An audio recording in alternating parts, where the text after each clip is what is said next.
Now let's move on to another short topic, that is template. Again I repeat, that is template. Now what is template?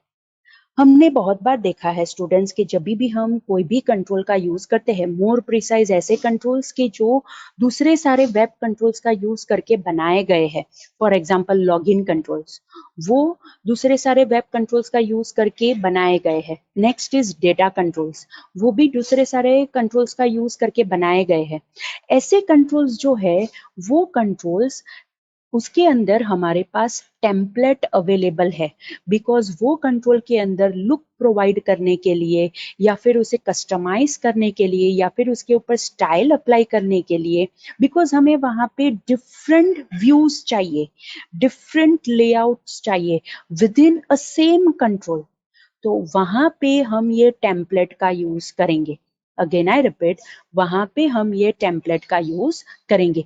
इसीलिए web server controls को हम customise कर सकते हैं bye setting the properties या फिर CSS style का use करके, राइट हम वहां पे उसे कस्टमाइज कर सकते हैं, because this controls are made up of templates, right. और ये टेम्पलेट्स का यूज करके हम वो कंट्रोल्स का लुक, अपीयरेंस भी चेंज कर सकते हैं, right. So what is template? अगर हम ASP.NET टेम्पलेट की बात करें, then we can say it is a mix of HTML elements and ASP.NET controls. Again I repeat, अगर हम ASP.NET टेम्पलेट की बात करें, then we can say it is a mixture of HTML elements, मतलब HTML के tags हमने वहां पे यूज किए होंगे, right, and along with that ASP.NET controls. और ये मिक्सचर हम किसके लिए यूज करेंगे? ताकि हम वहां पे पर्टिकुलर कंट्रोल के रिलेटेड लेआउट डिजाइन कर सके. Again I repeat, particular control के रिलेटेड हम लेआउट डिजाइन कर सके, right. So that is template, कि जो हम मोस्ट ऑफ द टाइम जो भी कंट्रोल्स है, दैट इज लॉगिन कंट्रोल्स है या फिर डेटा कंट्रोल्स है, उसके साथ अवेलेबल होते हैं, राइट. नाउ टेम्पलेट्स, हमें एक चीज ध्यान में रखनी है, that templates are not same as styles, because styles हम किसे कहते हैं? CSS के साथ जो है, that is cascading style sheet, वो हमें स्टाइल्स प्रोवाइड करता है.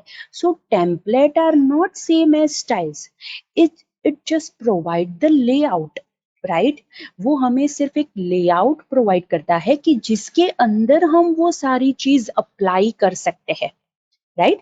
And it can be done with the help of properties, या फिर हम ऐसा कह सकते हैं जो HTML टैग्स है उसका यूज करके भी हम वहां पे टेम्पलेट्स को कस्टमाइज कर सकते हैं.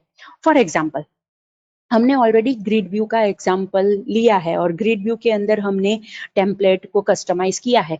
डेटा लिस्ट का एग्जाम्पल भी हमने लिया था और वहां पे भी हमें वो डेटा लिस्ट कंट्रोल को कस्टमाइज किया था, राइट. अगर आपको याद हो तो ग्रिड व्यू कंट्रोल के अंदर हमने टोटल की कॉलम ऐड की थी, दो it was not present with in our data source, लेकिन हमने ग्रिड व्यू कंट्रोल को कस्टमाइज करके उसके अंदर टोटल की कॉलम ऐड की थी और वो हमें 3 सब्जेक्ट्स के टोटल ऑटोमेटिक करके देता था. नेक्स्ट, हमने ग्रिड व्यू कंट्रोल को इमेज की कंट्रोल ऐड की थी. Again I repeat, grid view control के अंदर हमने इमेज की कॉलम ऐड की थी, दो image was not present in the data source, वो वहां पे डेटा सोर्स के अंदर सिर्फ पाथ था. हमने वहां पे ग्रिड व्यू कंट्रोल को कस्टमाइज किया, टेम्पलेट के अंदर कन्वर्ट किया, उसके अंदर एक नई कॉलम ऐड की which will act as an image, and वहां पे हमने वो URL, वो पाथ को बाइंड किया ताकि वहां पे वो इमेज डिस्प्ले कर सके. मीन्स अगर हमें वहां पे कोई भी कंट्रोल को कस्टमाइज करना है तो वो हम टेम्पलेट्स का यूज करके कर सकते हैं. अगेन आई रिपीट, अगर हमें कोई भी कंट्रोल को कस्टमाइज करना है तो वहां पे हम वो टेम्पलेट्स का यूज करके कर सकते हैं, राइट. एंड हम ऐसा भी कह सकते हैं that template is the description, वो एक डिस्क्रिप्शन जैसा प्रोवाइड करता है फॉर सर्टेन एलिमेंट्स, कि जिसके ऊपर से पता चले कि इसे रन टाइम पे कैसे रेंडर करना है. अगेन आई रिपीट, वो डिस्क्रिप्शन के ऊपर से हमें पता चलेगा कि वो रन टाइम पे किस हिसाब से रेंडर होगा.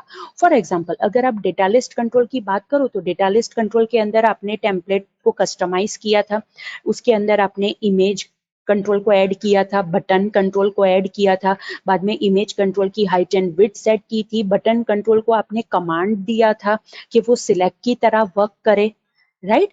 So this is the thing कि वो वहां पे एक डिस्क्रिप्शन जैसा प्रोवाइड करता है कि जिसके ऊपर से हमें पता चलेगा कि रन टाइम पे वो पर्टिकुलर थिंग कैसे रेंडर होगी, राइट। अनदर इंपॉर्टेंट थिंग, हमने बहुत सारे टेम्पलेट्स भी देखे हैं। अगर हम रिपीटर कंट्रोल की बात करें तो वहां पे हेडर टेम्पलेट था, फुटर टेम्पलेट था, आइटम टेम्पलेट था, अल्टरनेटिंग आइटम टेम्पलेट था, सेपरेटर टेम्पलेट था, right.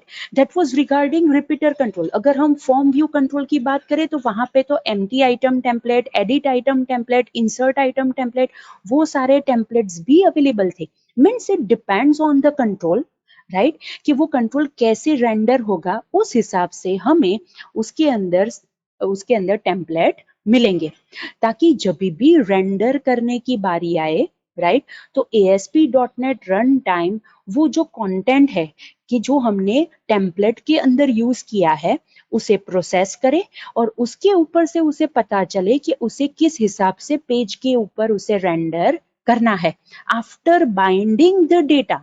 Because most of the time हम ये टेम्पलेट्स कब यूज करते हैं कि जब हमें कंट्रोल्स के साथ डेटा को बाइंड करना है, right? So after binding the data with the template, after binding the data with the controls which are available within that template, right, वो हमें पेज के ऊपर रेंडर करके देगा, right. So that is the thing कि हम क्यों सारे कंट्रोल्स को कस्टमाइज कर सकते हैं, because each and every control in ASP.NET are available in terms of template, और अगर वो टेम्पलेट के टर्म्स में अवेलेबल है तो हम उसे कस्टमाइज कर सकते हैं, right. Alright, so students, this was a brief description regarding template. Okay.